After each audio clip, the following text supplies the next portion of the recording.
Hello students, welcome to my channel. तो आज हम करेंगे चैप्टर नंबर 3 मैट्रिसेस का एग्जांपल नंबर 12। हमें दिया है find A B if A is equal to this matrix and B is equal to this matrix. तो हमें ए और बी मैट्रिक्स दी हुई है और हमें ए और बी मैट्रिक्स का मल्टीप्लीकेशन फाइंड आउट करके बताना है। ठीक है, तो चलिए करते हैं। सबसे पहले देखिए, आपका जो ए मैट्रिक्स है वो कितने ऑर्डर का है? 2x2 ऑर्डर की मैट्रिक्स है। ठीक है, और जो बी मैट्रिक्स है वो कितने ऑर्डर की है? 2x3 ऑर्डर की मैट्रिक्स है। ठीक है, तो यहां पर देखिए हमें ए और बी मैट्रिक्स को आपस में मल्टीप्लाई करना है। तो फर्स्ट मैट्रिक्स का number of column second matrix के नंबर ऑफ रो के इक्वल है ना, तो हमारे पास देखिए मल्टीप्लिकेशन पॉसिबल है। और जब इन दोनों मैट्रिक्स को हम आपस में मल्टीप्लाई करेंगे तो हमें कितने ऑर्डर की मैट्रिक्स मिलेगी? आंसर में 2x3 ऑर्डर की मैट्रिक्स जो है वो मिलेगी। देखिए यहाँ पर 2 बचा है और यहाँ पर 3 बचा है।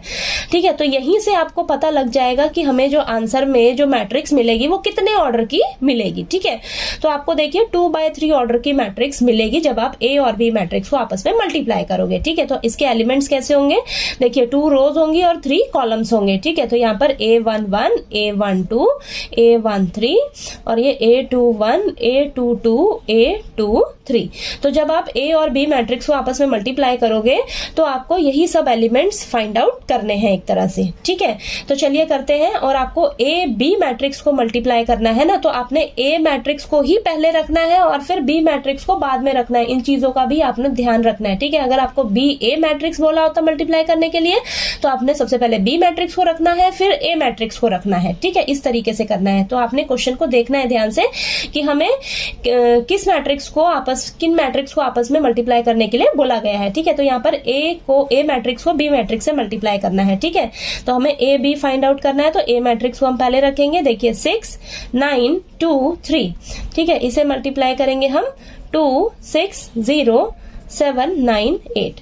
ठीक है, ये 2x2 ऑर्डर की मैट्रिक्स है और ये 2x3 ऑर्डर की मैट्रिक्स है। तो हमें आंसर में ये मैट्रिक्स मिलेगी। ठीक है, इनको जब हम आपस में मल्टीप्लाई करेंगे 2x3 ऑर्डर की मैट्रिक्स हमें मिलेगी। ठीक है, और अब ये सभी एलिमेंट्स कैसे फाइंड आउट करेंगे? देखिए हम मल्टीप्लिकेशन ऑफ मैट्रिसेस में क्या करते हैं? रोज को कॉलम से मल्टीप्लाई करते हैं। ठीक है, तो देखिए यहाँ पर A11 निकालना है, यानी कि पहली मैट्रिक्स का पहला रो और सेकंड मैट्रिक्स का पहला कॉलम। ठीक है, यानी कि फर्स्ट रो फर्स्ट कॉलम। ठीक है, तो ये A11 एलिमेंट कैसे आएगा? फर्स्ट रो को फर्स्ट कॉलम से मल्टीप्लाई कर देंगे। तो देखिए 6 × 2।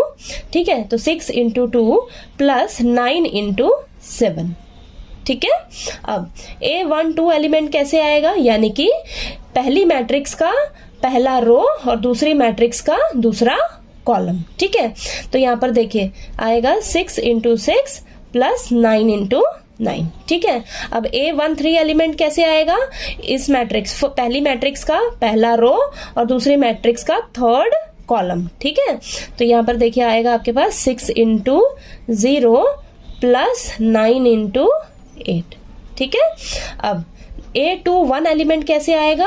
देखिए पहली मैट्रिक्स का सेकंड रो दूसरी मैट्रिक्स का फर्स्ट कॉलम, तो second row first column.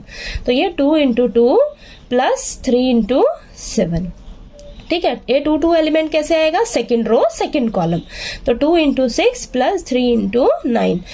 A23 element कैसे आएगा? Second row third column. ठीक है, तो यहां पर देखिए 2 × 0 प्लस 3 × 8। ठीक है, तो अब इनको सॉल्व कर लेते हैं। तो यहाँ पर देखिए 6 × 2 करेंगे तो 12 आएगा। 12 प्लस 9 को 7 से मल्टीप्लाई करेंगे तो हमारे पास 63 आएगा। 6 6 36 प्लस 9 9 81 और ये 0 प्लस 9 8 72। ठीक है, 2 2 4 प्लस 3 7 21। 2 6 12 प्लस 3 9 27 और ये 0 है आपका। तो 2 0 0 प्लस 3 8 24। ठीक है, तो यहाँ पर देखिए आपके पास A B मैट्रिक्स क्या निकल कर आ गई है? 12 और 63 को ऐड करोगे तो आपके पास 75 आएगा। 36 और 81 को ऐड करेंगे तो हमारे पास आएगा 117। यहाँ पर आएगा 72, देन ये आ जाएगा आपके पास 25 और ये आएगा आपके पास 39 ऐड करके और ये आ जाएगा आपके पास यहाँ पर 24। तो देखिए यहाँ पर ये आपकी 2/3 ऑर्डर की मैट्रिक्स मिल गई है आपको, 2 रोज हैं, 3 कॉलम्स हैं। तो जैसे जैसे आप क्वेश्चंस की प्रैक्टिस करोगे तो आपको खुद ही पता लग जाएगा कि जब हम इन मैट्रिसेस को मल्टीप्लाई करेंगे तो हमें इतने ऑर्डर की मैट्रिक्स जो है वो आंसर में मिलेगी। ठीक है, तो यहाँ पर देखिए मैंने आपको मेंशन भी कर दिया है कि जब हम इन दोनों मैट्रिसेस को मल्टीप्लाई कर दे रहे हैं तो हमें इतने ऑर्डर की मैट्रिक्स जो है वो आंसर में मिलेगी और हमें ये एलिमेंट्स जो है वो निकालने होंगे। ठीक है, तो इस तरीके से अगर हम स्टार्टिंग में लिख कर चलेंगे ना तो हमारे जो मिस्टेक होने के चांसेस है क्वेश्चन में वो बिल्कुल ना के बराबर हो जाएंगे। ठीक है, बाकी आगे बहुत लेंथी क्वेश्चंस होंगे तो आप जैसे जैसे प्रैक्टिस करोगे क्वेश्चंस की तो आपको ये मेंशन करने का जरूरत नहीं होगा। तो आपकी जैसे जैसे प्रैक्टिस हो जाएगी ना क्वेश्चंस की तो आपके जो मल्टीप्लिकेशन है मैट्रिसेस की वो फटाफट से होएगी।